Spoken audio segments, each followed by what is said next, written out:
Hey guys, this is a 10 question uh, get to know you challenge that I saw on Epic RV Adventure. So check them out. I'll put a link to that video in the description below. But these are the 10 questions. The first question is, how is the current events and current situation affecting you? Personally, it's not affecting me too much because I don't need to go out every day anyway, normally. So it's not affecting me that much, but it does validate, at least for me, my thoughts of wanting to get a piece of land and have animals, garden and all that stuff, and be self-sufficient in providing myself basic needs. So it does do that. So I look at the current situation probably in a different way than some people, more validating my personal thoughts. The next question is pre-RV occupations. Now, pre-RV occupations, I've done a lot. Started out, and I've done a couple of times throughout my life, but started out at fast food, at Wendy's doing, hamburgers and stuff like that. And then I've been a roofer, a painter, laborer, truck driver. I worked at Radio Shack. I worked at warehouses. I've done telemarketing. I'm trying to remember any of the other stuff I've done. I've just done a lot of stuff. Okay. So that's kind of why I have a lot of general knowledge about a lot of different things and about how to do things and put stuff together. Just because I've done all these different things, I have a lot of knowledge from other places. So I've had a lot of preoccupations before I started doing any of this. This question is about my family. Now, I don't have my own wife and kids, so don't have that part of a family yet. But I am from a family of 7. Second oldest, there's 4 boys and 3 girls. And interestingly enough, I found out when my brother did one of those DNA tests that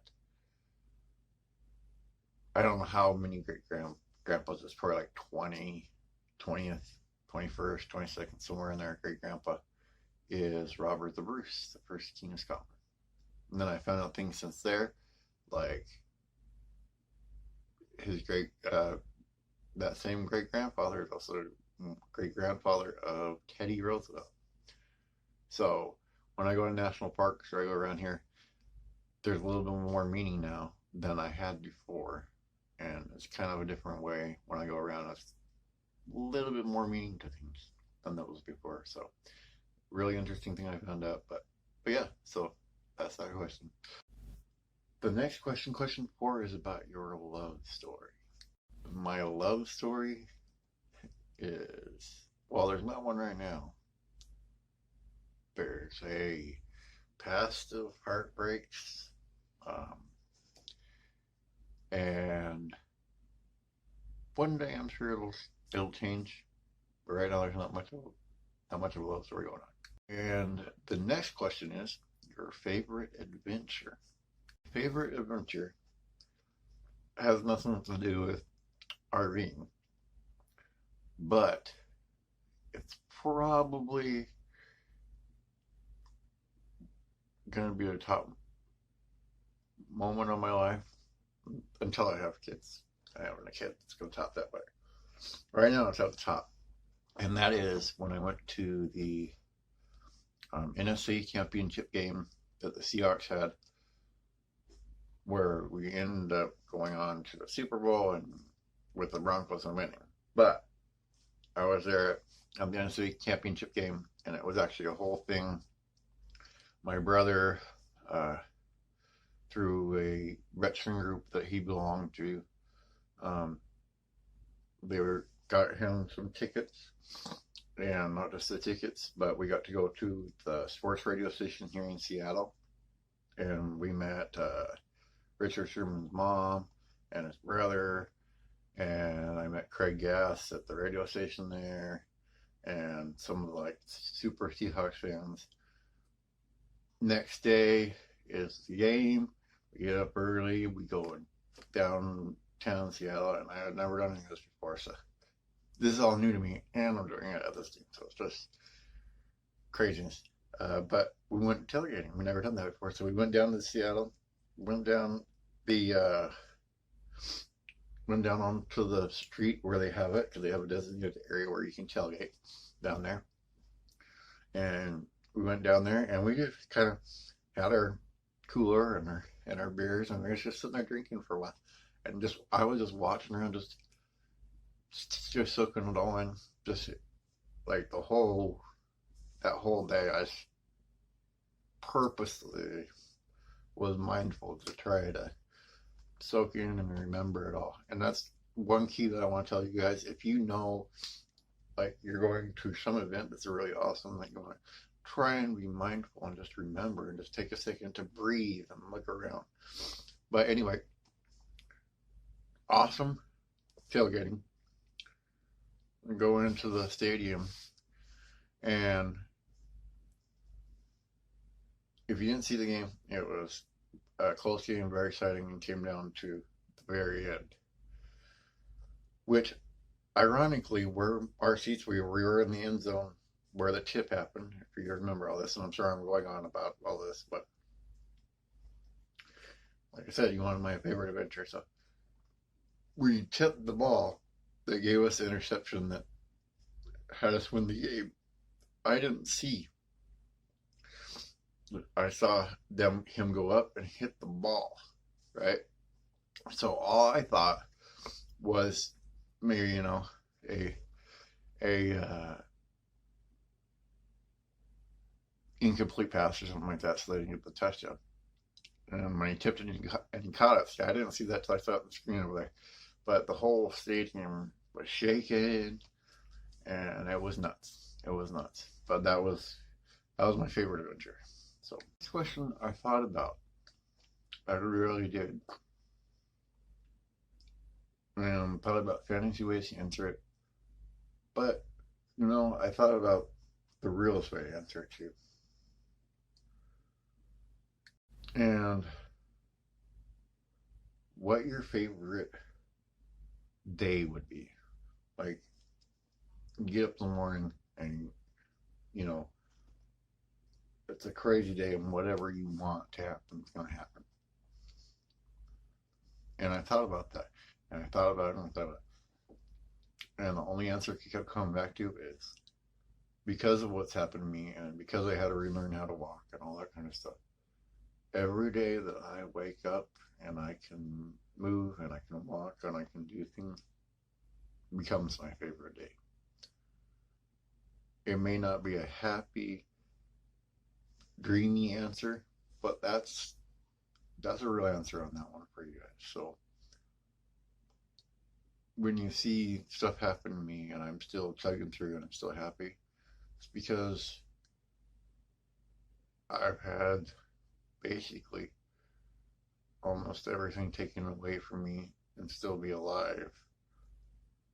So I'm happy about those things for sure. The question is about the rig that I have. The rig that I have is a 1995 Ford E250 with a 351 V8 in it, and his name is Stan Van. And you'll be seeing a lot of Stan, don't worry about that. Well, the next question is, what is your style? So, when they put examples on there, like, do you go to campgrounds or whatever? I would say my style is whatever's available. What I mean by that is my For the most part, my first choice is going to be a place that has an electrical hookup um, and some sort of shower or bathroom facility. So, campground, yes, but it doesn't necessarily have to be a campground. Um, and when I go on the tour, when I go around the United States, there, see, when I do that, um, there's going to be a combination of the things stealth. Uh, I'm going to try harvest house out. I'm going to try these other things out because I'm also not trying to go fast. And since I'm in the van, I'm going to have more options of where I can stay uh, and explore, like some of these small towns, some stuff like that. I can, almost kind of stay in the town and then get up in the morning and explore that town and then take off, do some filming and then take off. So it's going to be all of them. But if you want a preference, it would be that electrical hookup with shower facility. The question is, what makes you happy? And for a lot of my life, I could give you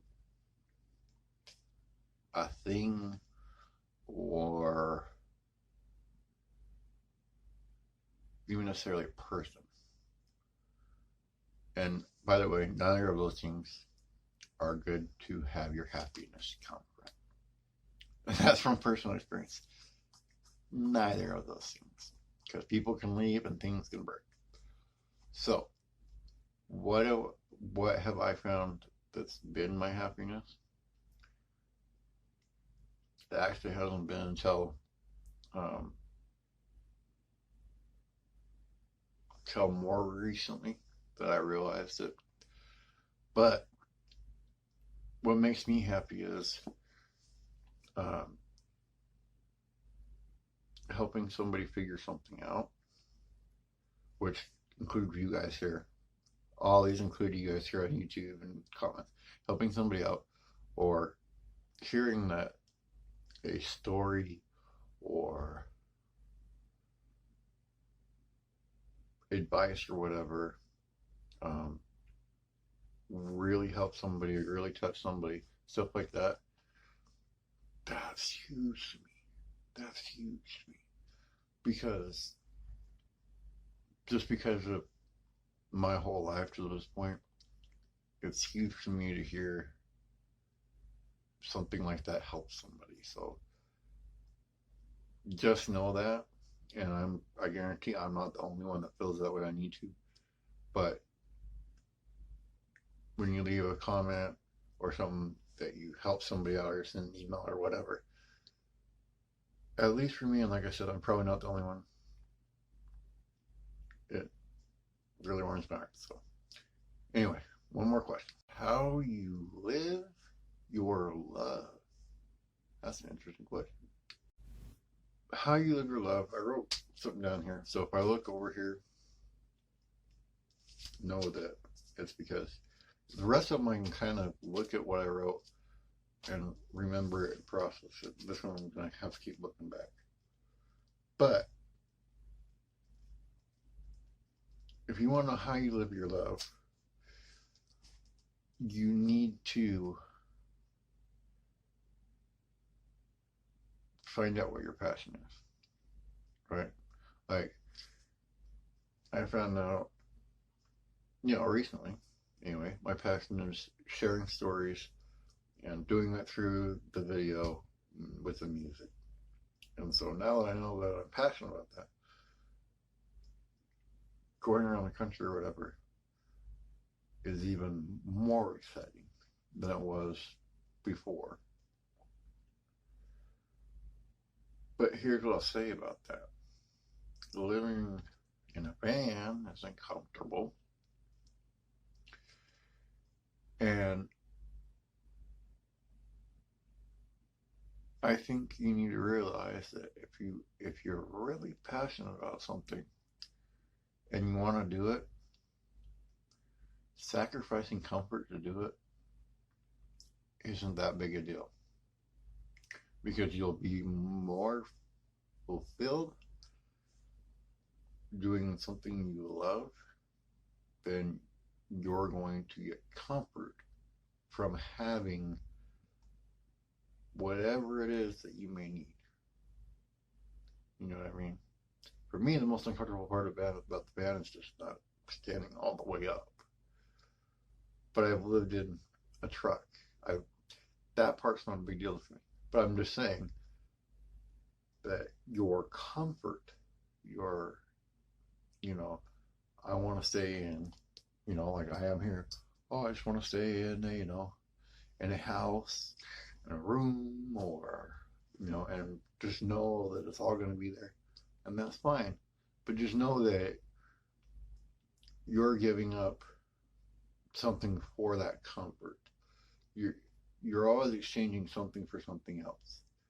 Time for money, whatever, but you're giving up, not necessarily, I'm not saying you're giving up something for that comfort. So, with all this going on, let me explain something to you guys. Let me explain something to you. With all this going on, if you don't realize that, first of all, that life's short, and that, guess what? The job you work at can be gone tomorrow. You need to find something that you are passionate about doing. It could be working with your hands. Turn that into a way, turn that into a business by making items, by crafting items, whatever you need to do. You know what I mean? But that's sorry. I'm sorry to go on on this last question, but it's what I've learned in life, and I'm just sharing it with you. Trust me, there's lots of people that aren't gonna take one word of that and go whatever.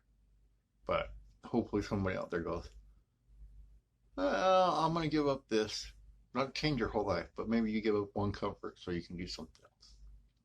Anyway, uh, if you're a creator, love to see your video and your answers to this stuff.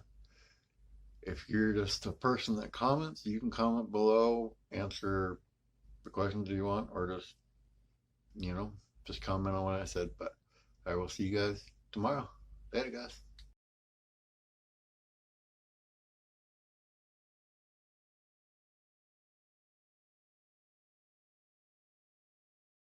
Hey, guys.